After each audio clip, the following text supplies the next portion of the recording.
Bizi navbatdagi yangi obyektimizni 5000 kvadratga yaqin xususiy maktab ishlarimizni boshlab oldik. Ish jarayonini birgalikda ko'ramiz.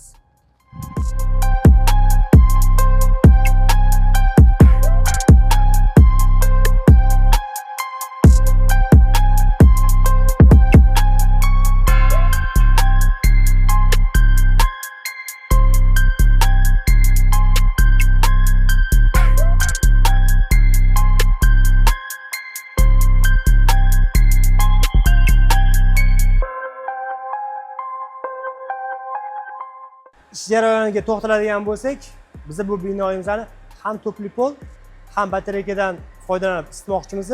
Batareyka montajlarimizni ko'rib turibsizlar. Luchovoy sistemada bo'lyapti. Bu yerda foydali bo'lishi uchun bitta ma'lumotni aytib ketmoqchimiz.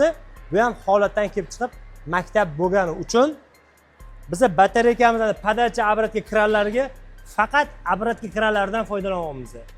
Nimaga? Ertaga bolalar kranni burab ochib o'ynab qo'ymasligi uchun. Bu obyektimizda boshlangan ish jarayoni edi. Hali tugatgandan keyin yana bitta to'liq obzor qilamiz.